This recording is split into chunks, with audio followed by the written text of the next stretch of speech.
Okay, this is kind of a weird looking power station, and that's why I wanted to check it out. It features a unique design that I haven't seen yet in any other power station, and at 600 watts, it's a more reasonable purchase for the everyday average user. The only problem that I've really found with it is that the price point makes it compete with other devices that offer more. But with that said, let's explore the Voltme 600 watt power station.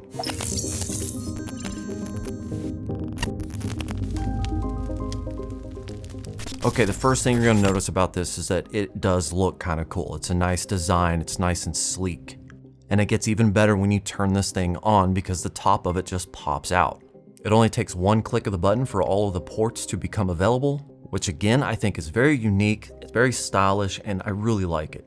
When all the ports become exposed, you're gonna find just about every port that you'll need to power whatever device you wanna power. Starting out with the 12 volt DC cigarette adapter, this thing is actually regulated above 13 volts at a constant 13 volts. I tested this all the way up to 10 amp max draw and it did not drop below 12, which this is a huge win. Not all power stations have regulated 12 volt outs, and that can be very important depending on what you're trying to run off of it.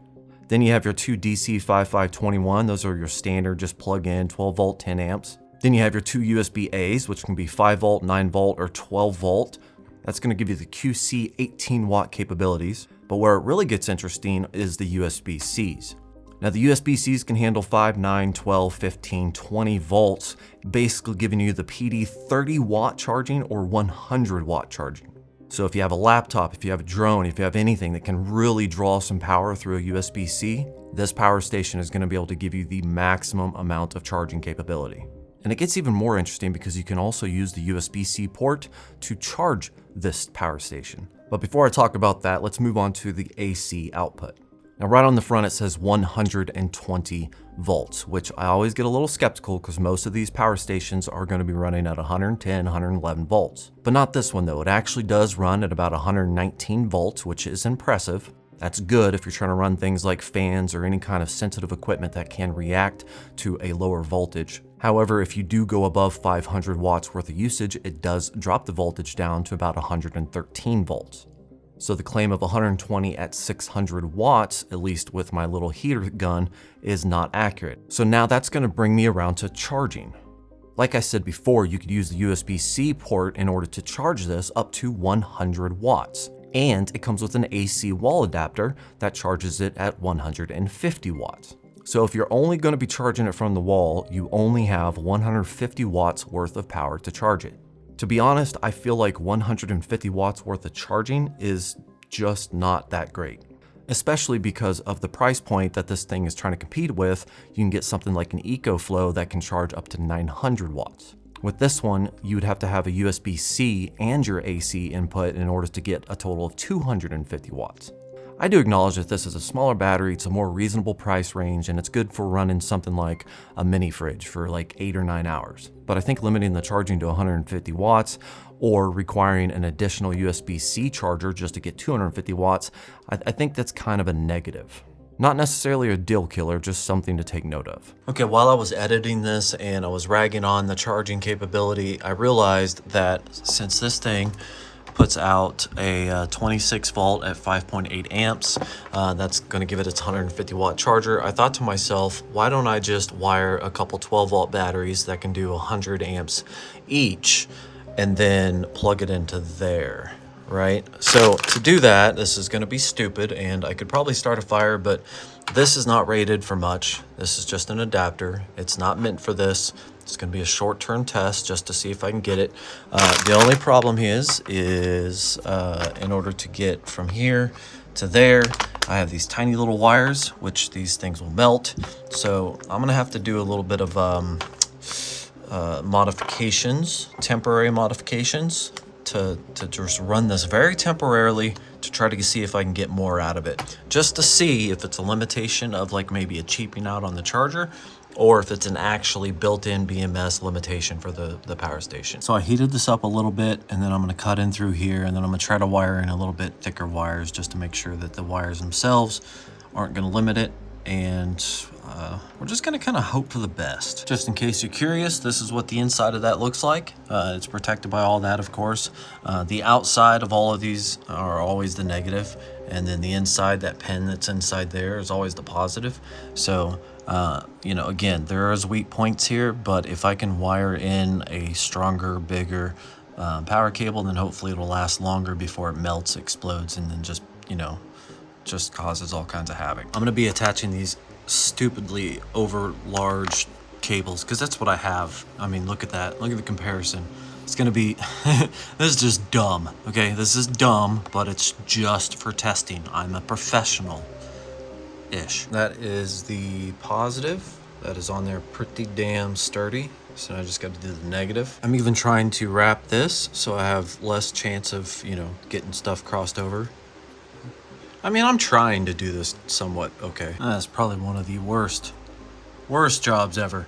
But I did go through, check some continuity on them. Everything looks like it's not shorting out. So do another wrap on it or heat shrink on it. And then I should have something that can get a little bit more than the 2 amps or whatever the crap, 5 amps that the other one does. You see, look at that. Doesn't that just look so professionally ridiculous, stupid, but also maybe will work and not, I mean, okay, it's dumb. I'm kind of going off on a stupid tangent here. I bought this, like it's supposed to read how much power, it's a shunt. It's supposed to read how much power amp draws going through, and I'm sitting there trying to follow this, and I've realized I never actually set it up. So I got the negative coming from the battery, that's going to my distribution block. That, according to this, is going to be connected to this negative and then this negative. So I have both of those going over to those negatives. And then on the other side, which is this side, I have one of them going over to here. So that's that one. It's actually a red wire, doesn't matter, but it's acting as a negative. And then the bigger shunt or the bigger wire is going over to the negative, the load side right there. So I think I have that wired correctly. And then for the positive side, so I have this positive running in over here. I have this other positive line, which shows that one right there. So that's running over to there. And then that goes to the load. So I have that connected there. I think I have this set up right. I've just never actually used this. I bought it, I put it away, and I just never really messed with it. So I'm trying to see if this will work. This may or may not blow up. Thankfully, I have a circuit breaker on top of this that I'm running this through. And yeah, I'm just gonna hope that this works. I'm gonna turn this on and see what happens. Let's see. Ooh, okay. I think that's a good sign. So 27 volts. This is 26. So 27, no amps. 1200. Does it actually measure that? Well, that's pretty cool. I should be using this earlier. Okay, so yeah. Should I plug it in? I'm a little worried. Here's the thing. I've basically finished all the review stuff I needed for this, and now I'm just curious if it'll charge faster. This thing can charge stupid fast because I have essentially 200 amps that I can push through this charger. I don't think this is gonna draw more than it can, but you know, just in case it does, I need to be prepared to grab this and throw it somewhere. Also, just to kind of double check, I'm gonna run this on, screw it, I'm gonna run it on this. So just to be able to look at that, just see how that matches up compared to this. All right, here we go. So, oh wait, that doesn't work. I gotta do the adapter. There we go, 27, adapter. Oh God, I don't really want this to explode. If this explodes, I'm gonna panic and I'm gonna have a very bad day.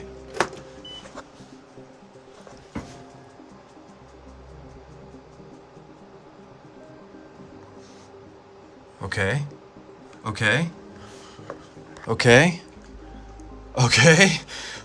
I can't believe that's working. What are we charging at? 146? Really? 155? It's still maxing out at 5. So if you guys remember, this is 5.8. So yeah, it's not the charger. It's the limitation of the BMS inside the power station.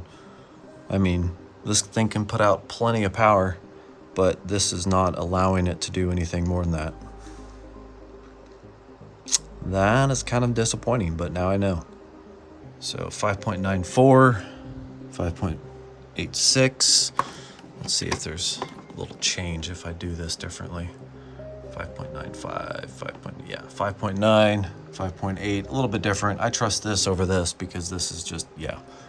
So, yep, that sucks. That's a BMS limitation. Whatever. Now the specs does say it has pass-through charging, but I'm not entirely sure what that's supposed to mean. Since this requires an AC to DC adapter to charge, meaning that it doesn't have a direct AC connection, there's no way to pass through the voltage that you would get from the wall to the AC outlets on the device. My understanding of pass-through charging would be that it would pass through the voltage from the wall and separately charge the batteries. That way you can have things plugged into the power station, have it plugged into the wall, run everything just like normal, and the batteries are not being degraded by being used. So purely based off how everything is set up here, I would not consider this a pass-through charging, something that you would use to plug in all the time.